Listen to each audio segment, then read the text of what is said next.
I'm here now with Lindsey Abudei is a vocalist. She started off being neo-soul and is moving into being genre fluid. She finds categories very limiting.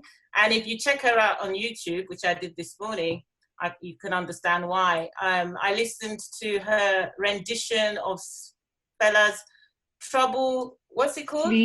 Trouble, Sleep, Younger, Wake Up. And it's beautiful. I didn't know whether I was listening to Afrobeat, or jazz, or reggae.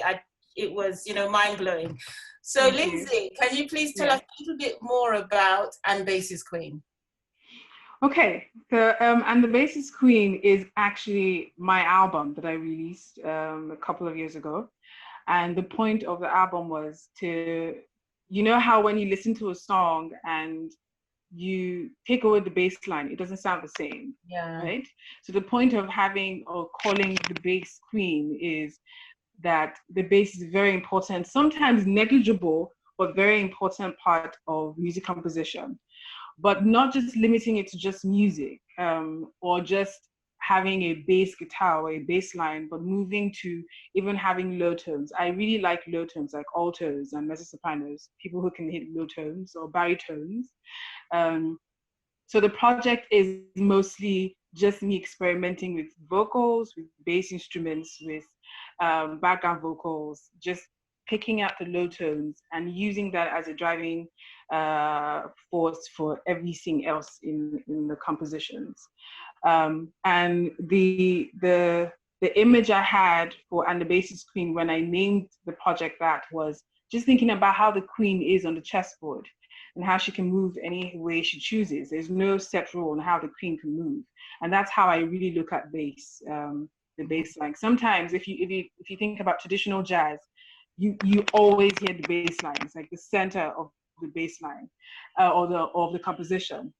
You can hear in like R&B, it can be subtle, it can come in at, it can come at the beginning, it can come in the center, there's no rule to how it moves. So that's actually what I use to name the project And the Bass's Queen.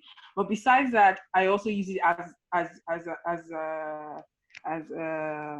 a connotation for myself as well. I don't want to be limited by just one thing. We're all human beings, we have experiences that we have as time passes, and you can't just be limited because of this is what I just know. Then when I get to this point, I have to still be the same person. It doesn't work that way. So this project is both a tribute to bass and also a connotation for myself that I'm not just limited to just one thing or just how something is done. I mean, listening to you and having just watched a musical video in which you performed and sang, I get a sense that you take your audience on a journey. You don't just sing songs, because it seems like you have a sort of concept of music, like you were talking about the bass line. And I can imagine as you're speaking that I'm following this bass through different kinds of landscapes, you know what I mean? Different kinds of journey. Where do you think you developed this way of engaging with music? Where did that come from? Well, if you are familiar with Nigeria, and if anyone calls Jos, they would say that Jos is one of the places where a lot of musical talent comes from. It's a very musical city. You're walking down the street and you're seeing someone, taking a bike with a guitar on his back. You're going for barbecues and people are listening to music and having little jam sessions. That's actually how I was raised. Plus, my parents were music collectors. But in my teenage years, music was like I had a different relationship with music in my teenage years. It wasn't just for enjoyment, but it was more like solace for me. It was like a place where I found out things about myself.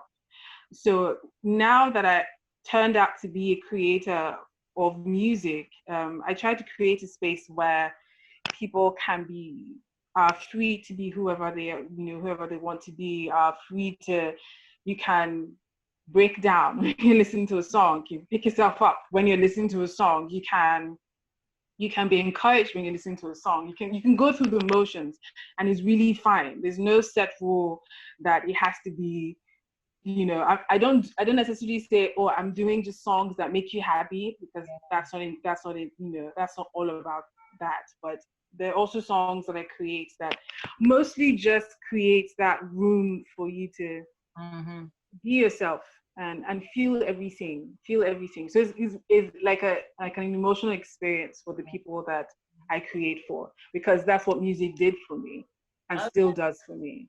Yeah. You are also a songwriter, and the music and the songs in And Queen are your original compositions. What would you say? Well, you've already told us that you don't just make happy songs or sad songs, but would you say there's a theme that sort of reoccurs in this music? Is that sort of the subject matter you are drawn to? No, really. I think the central theme would just be life in general, because these songs come from experiences I have and experiences that I've seen other people that, you know, go through. So it's not, I mean, there's a song that I call Libra Man that talks about horoscopes, that paints a picture of a Libra man walking up to me, because I'm Aquarius, and, you know, walks up to me and creates this impression that, oh, he's the man for me because horoscopes say that Libra and Aquarius are perfect, right? And in this song, he says, just because you're Libra man does not mean that you're perfect for me. I mean, I try to create scenarios that are also not in front of you, like when you're living life. I try to create stories that are, you know, from my head, and I just try to, you know, imagine scenarios and write something.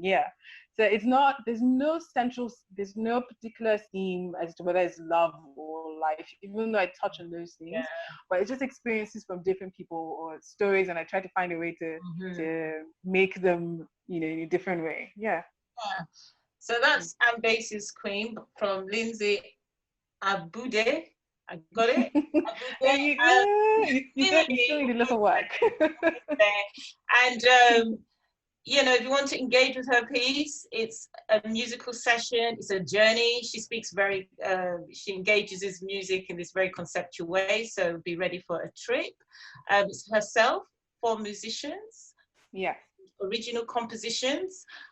She says an indoor setting is the best place to place her music, and I guess it's music to listen to and immerse yourself in, so you don't want those distractions. And looking at her piece, I asked her earlier, are you open to collaboration? And she said yes. So if you are thinking of engaging with a beautiful singer, songwriter, with musicians, Lindsey is probably the person you need to speak to. So please get in touch, reach out for conversation. Thank you very much, Lindsey. It's been a pleasure. Thank you for having me. Thank you.